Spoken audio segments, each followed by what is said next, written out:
श्री रामकृष्ण लीला प्रसंग स्वामी शारदानंद जी द्वारा लिखित पाठ संख्या 137।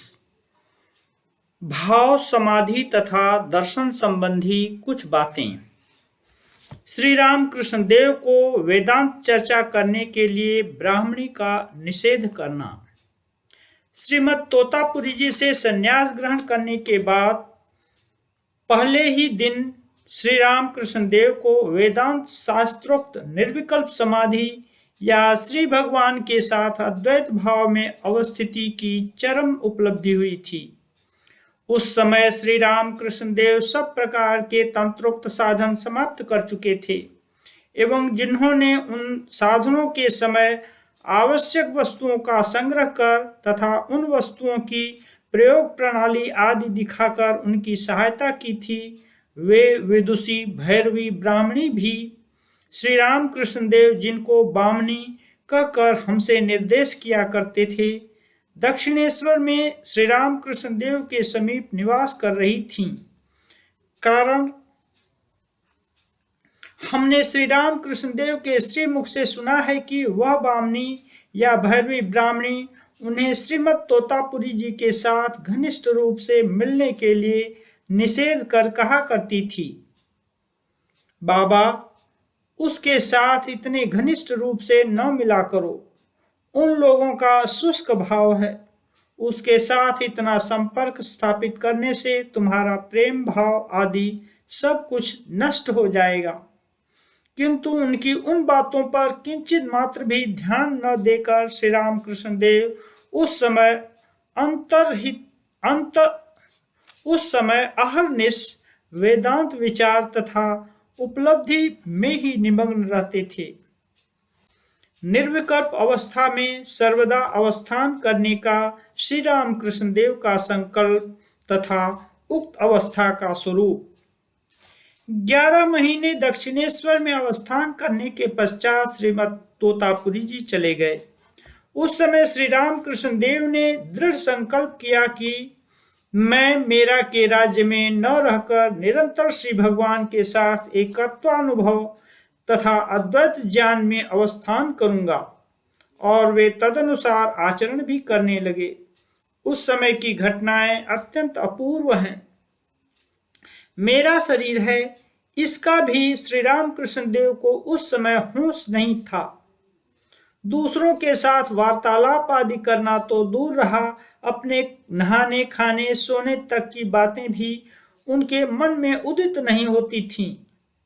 वह एक ऐसी अवस्था है कि जिसमें मैं तथा मेरा भाव भी विद्यमान नहीं है एवं तुम तथा तुम्हारा भाव भी नहीं।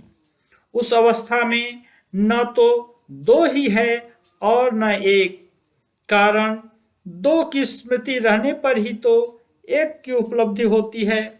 वहां पर चित्त की सारी वृत्तियां निश्चल तथा शांत हैं, केवल किमपि सतत बोधम केवलानंद रूपम निरुपमति वेलं नित्य मुक्तं निरीहं निरवधि गगनाभं निष्कलं निर्विकल्पं हृदि कलयति विद्वान् ब्रह्म पूर्णं समाधौ प्रकृति विकृति शून्यं भावनातीत भावम। केवल आनंद आनंद, वहां न तो कोई दिशा है, न देश, न अवलंबन, न रूप, न नाम। केवल अशरीरी आत्मा अपनी अनिर्वचनीय आनंदमय अवस्था में मन बुद्धि के गोचरीभूत जितने भाव हैं उन समस्त भावों से अतीत एक भावातीत भाव में अवस्थित है।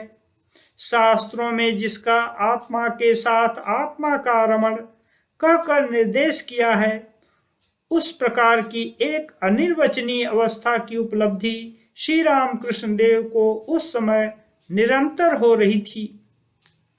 श्री रामकृष्ण देव की अद्भुत मानसिक गठन।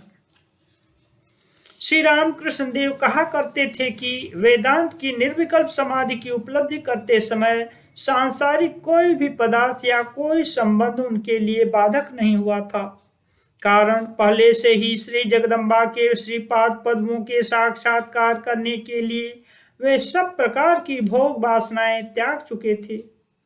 माँ, यह लो अपना ज्ञान, यह लो अपना ज्ञान, यह लो अपना धर्म, यह लो अपना अधर्म, यह लो अपना भला, यह लो अपना बुरा, यह लो अपना पाप, यह लो अपना पुण्य, यह लो अपना यश, यह लो अपना अपयश।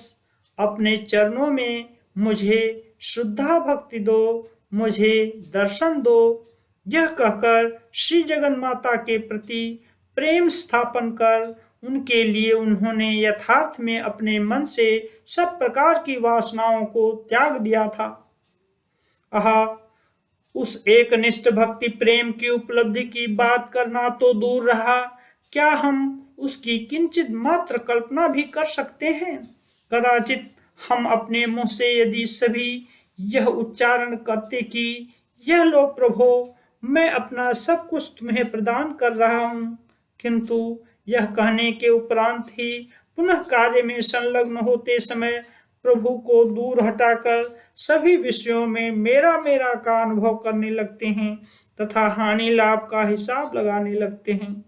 प्रत्येक कार्य में लोग क्या कहेंगे, यह सोचकर हम नाना प्रकार के विचार विमर्श तथा दौड़ धूप किया करते हैं।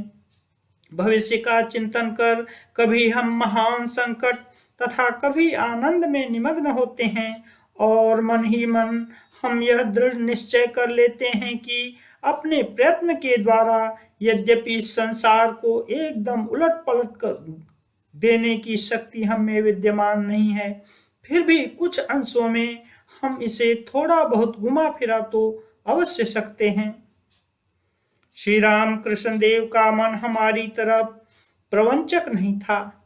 जैसे ही वे यह कहते, माँ यह तेरे द्वारा दी हुई वस्तु तू ही ले, त्यों ही उनके मन से उन वस्तुओं के प्रति लालसा दृष्टि हट जाती थी। मैं यह कह चुका हूं, अब क्या करूं? ऐसा न कहना ही अच्छा था। इस प्रकार का भाव उनके मन में कभी नहीं उदित होता था। इसीलिए यह देखने में आता है कि श्री राम कृष्ण देव ने जब जिस वस्तु को श्री जगदम्बा के निमित्त प्रदान करने के लिए कहा, फिर उस वस्तु को कभी अपना कहना उनके लिए संभव न हो सका।